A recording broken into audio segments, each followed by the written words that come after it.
I used to think cravings were the reason I couldn't succeed with weight loss, and it hurt. Had this tug of war inside of me between wanting to be healthy and wanting the familiar, comforting food and drink, the feeling that I was giving myself something special. And for years, I was able to stay slender, even with my pretty healthy so called indulgences that I saw as sophisticated and something I deserved. But things really changed in my 40s, and I started gaining weight. My energy started declining. My health began to slip. And I was worried and waking up almost every night, regretting my choices, promising I'd do better tomorrow. So I'd try harder. Many mornings I would start the day determined to eat healthy and just say no to the cravingful treats. But by the time I was driving home, I'd be saying, yes, I am going to have the treats. I had a hard day and I deserve it. I felt so stuck and increasingly out of integrity with myself. And I was getting more and more worried about my future. And the truth was, those foods and drinks had become important to me, more important than I ever intended. They felt like an essential part of my life, part of how I relaxed, part of how I took care of myself, part of who I was.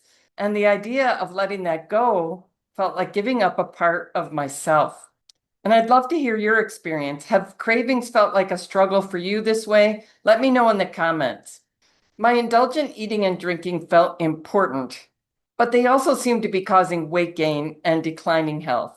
And they were provoking this cravings battle that I really wanted to escape. You know, cravings don't just bring desire, they bring this terrible tension where you feel like you have only two choices. Either I have to fight with willpower and suffer and try to resist, or I give in and feel disappointed in myself all over again.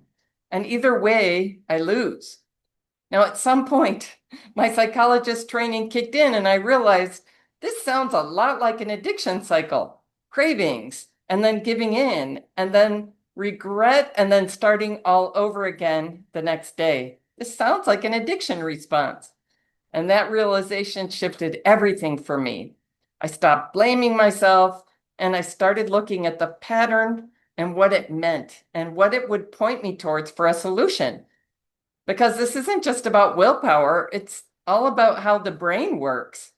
You know, cravings feel very emotional, they cause a lot of stress, but they're driven by neurochemistry. It's dopamine that's driving this desire, making these foods and drinks feel important. So that was a light bulb moment for me. I realized I'm actually feeding the cravings. They're only there because I keep reinforcing them. They're showing me where my body and my habits need to change. And most women I work with have been trapped in this cycle for years. But here's the shift that changed everything for me. Once I understood what was really happening, I could finally solve cravings for good. They were going to go away when I stopped feeding them. So it's a third option, one that doesn't involve suffering. It's an option that actually transforms cravings. So instead of getting in our way, they actually start helping us achieve our higher intentions. That's what I began to discover, and it's at the heart of what I call the Crave the Good process. So here's what it looks like. We transform our cravings. We learn to crave the good. You know, I started experimenting with this, and what I found changed everything. Instead of trying to fight cravings, I used them to show me exactly where my body was confused. And then step by step, I helped my body learn to want something better. So here's a glimpse of the process I teach now. The Crave the Good process starts with awareness. We start by noticing which foods and drinks cause cravings and stress and excess, and I can't stop, you know, the ones that are hard to resist, the ones that are hard to stop at a reasonable point. Notice which foods and drinks those are and how they impact your life. Ask yourself, does this truly nourish me, or is it keeping me stuck? So after awareness, we move on to a new intention. Ask yourself, would I love to lose these cravings?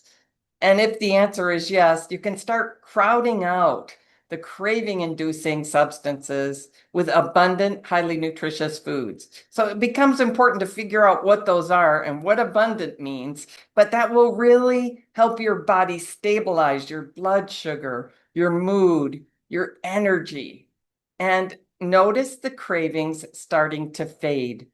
So awareness, intention, and then get into aligned action. Consider an extended break from the cravingful foods and drinks that keep reigniting the cravings. I can't tell you what a difference it makes to just have those cravings go away because you're not feeding them. And this happens when you take them off the table for a while, for an extended period, not as dieting, not as punishment. This is a powerful act of self-love and self-respect.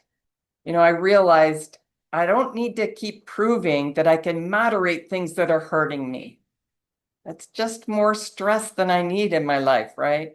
You can choose something better for your body and for your life. So many women in the Slender for Good community say this process changed everything. I hear it all the time. This is so easy. This shift from fighting cravings to transforming them, it's one of the biggest breakthroughs I've ever experienced in my life. And I love when women in the Slender for Good community experience this shift and they say it all the time, this is so easy. I didn't know this could be so easy. Instead of wrestling with cravings and desire, they're free. They're naturally drawn to eat foods that truly nourish their body. And they're experiencing weight loss without hunger or cravings for the first time. They're experiencing a calm energy and clear thinking because of this transformation. So if that's what you're looking for, I think you would love my book, Slender for Good After 50. It walks through exactly how this works, what to eat, why it makes a difference, and how to make it your new normal.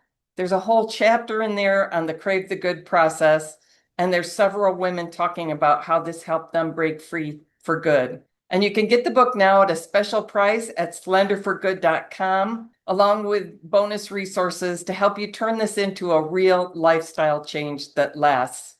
And if you found these ideas gave you some clarity, relief, or direction, I appreciate if you leave a like or a comment or subscribe. Really helps the channel reach more women over 50 to escape dieting and find real answers for healthy living.